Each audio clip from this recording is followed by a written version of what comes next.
kung papaano babuyin itong mainstream media. O eto, pasok, Marcoleta, ululin mo sila. Warrant coming from a court which has no longer jurisdiction in this country. Yung sinasabi ng mga kasama ko, well, para ano ka, sumuro ko na lang. Ayan, abogado yan. Yan yung tanong mo tungkol sa 9851. Abogado yan, makipagdebate ka ngayon kung sino ka mga reporter na wala kang utak. Makipagdebate ka ngayon kay Marcoleta, abogado yan. Tungkol sa 9851, pagbibigyan ka niyan. Si Robin Padilla, tatanungin mo sa 9851, hindi naman abogado si Robin Padilla. Basta sa pagkakalam ni Robin, walang warrant of arrest si Bato dito sa Pilipinas. Gustong arestuhin ng ibang korte, walang kaso si Bato dito sa Pilipinas. Even the president himself announced na walang arestuhan na magaganap. Oo, pero walang arestuhan na magaganap. Paikot-ikot yung NBI diyan, manlulu. Kasi naman alam naman nila fake news peddler si Bongbong. Kaya ganun. Ito si Marcoleta, kausapin niyo tungkol diyan. Anyway, you can exhaust all remedies under the law. What remedies are you talking about? Kung ano ginawa nila kay dating Pangulong Duterte, yun din ang gagawin nila. Do you think makikita pa natin si Senator Bato pagkatapos nilang makuha? Kahit wala na. Kaya sabi ko, hindi niya kailangan pumunta rito. Pero nagpunta siya. Nirisk niya yung buhay niya. Kaya lang namin nakuha dahil sa kanya, wala nang iba. We owe it to himself alone and nobody else. Nobody else. Kung hindi siya pumunta, nobody will blame him. Dahil buhay niya yun eh. But he chose to do it. Kaya sabi ko sa kasama ko ngayon, sinong walang konsensyang kakakalas? Yung tao ginawa niya. Gusto mo magpakulong dito? Pwede. Kasi at least domestic law, di ba? You can hire your lawyers. Pwede kang makita ng kamag-anak mo, ng asawa mo, ng pamilya mo. Sa dihig. Sino tutulong sa iyo doon? Ako nga nakiusap eh. Makita ko lang si PRRT kasi nandun na ako eh. Can you imagine? I request. O sige, kung ano lang, makita ko lang. Kung ayaw nyo kung makausap, wag na. Makita ko lang kahit 5 minutes. So I can wave my hands. Para ipakita ko sa niya, Mr. President, I am here. How are you? Then alis na ako. So, saan na Hindi nila ako pinagbigyan. Ganon din ang mangyayari kay Senator Bato. Ngayon, yung mga Pilipinong, lalo na yung mga iba sa inyo, I'm sorry to tell this, lalo na yung mga iba sa inyo, hindi naman lahat, nabayaran. Ay, ang sakit naman. Ano naman sinabing bayaran sila? Ang mga hirap ng bayaran na, ang tatanga pa. Itong mga mainstream media na to. Na-real talk kayo ni Marcoleta. Tangina ninyo, interview kayo ng interview. Araw-araw, yun na lang ang tinatanong ninyo.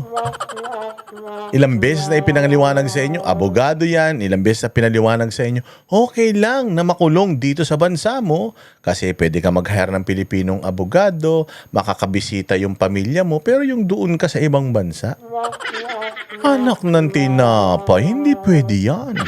O hindi ba? O ano pa, Marcoleta? Sige, babuyin mo. Kailangan sabihin ko to.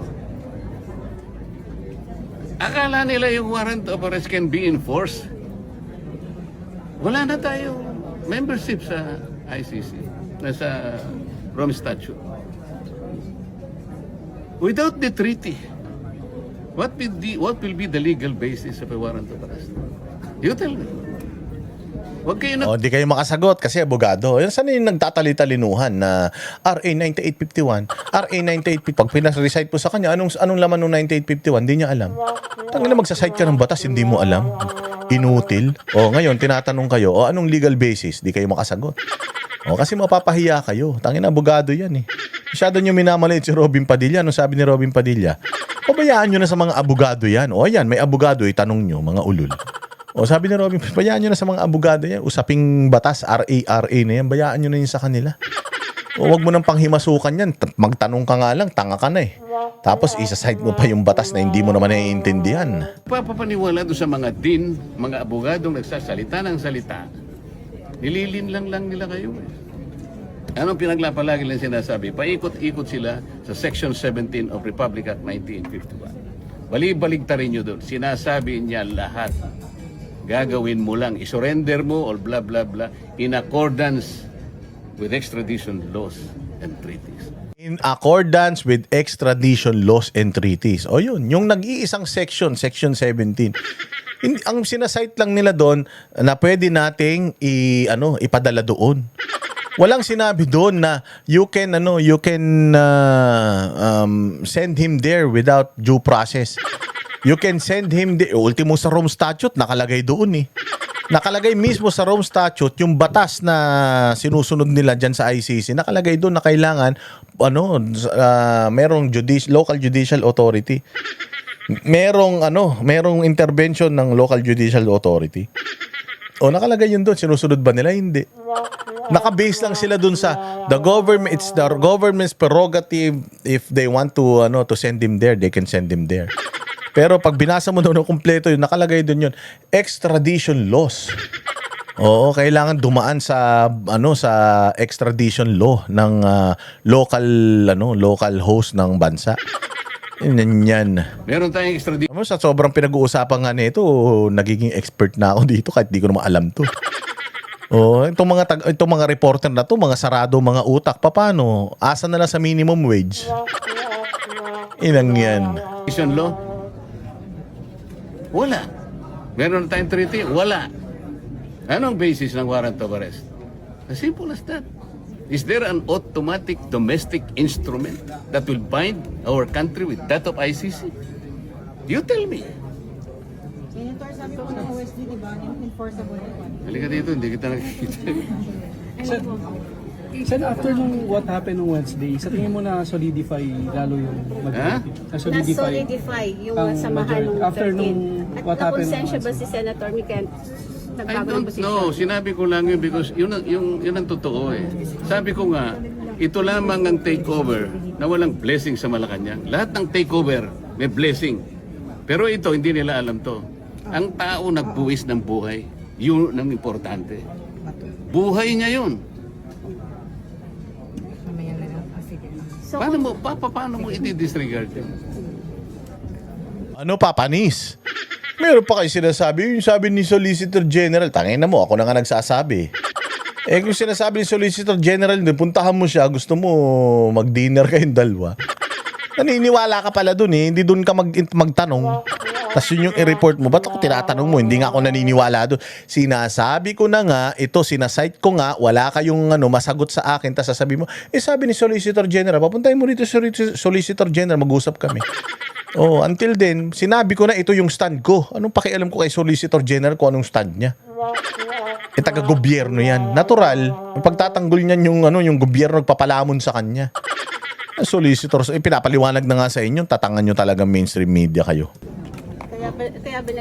Kaya mas masahol pa kay Judas yung maghuhudas sa amin. So, nakonsensya si Senator Mix kaya nagbago. Wala akong sinasabi. Wala akong sinasabi. Tama na po, okay naman. Sending Teka. Sige, Ang ina ninyo, kala nyo nakakatakot kayo mga mainstream media, kayo ulul. Hindi kayo nakakatakot. Kala nyo mahaharas nyo si Marcoleta, mas masungit pa sa lola nyo yan. Ano kayo ngayon? Ano pa? Tama na po? Anong tama na? Hindi, sige, pagtanungin mo to, mga tanga naman yan eh. I-twist nila kung gusto nila, putang ina. Wala akong pakialam, senador na ako eh. Oo, sa laki ng iglesia ni Cristo, mananalo ulit ako pag tumakbo ako eh. Ano ngayon? Senator Mix yun nga parang nakonsensya siya, hindi na gusto yung nangyari sa Wala Senator. kami pag-uusap na gano'n eh. Huwag na kayo magbanggit ng kung sino. Sinabi ko lang yun sa grupo namin. Hindi namin kagrupo ni Senator Mix. Okay? Sir, sorry, yung nangyari po nung Wednesday, nandito din kayo, sir, di ba? Nung nagputukan. Kaya lang. Nakaupo ako ron. Nag-iisip. Kaya nga ito yung isang malaking problema, mga bossing. Kasi pinagkakalat nito ni Trillanes na si Bato de la Rosa daw nagwig kaya nakalabas. Putang na, kaya hanggang ngayon si Senator Marcoleta di pa makalabas.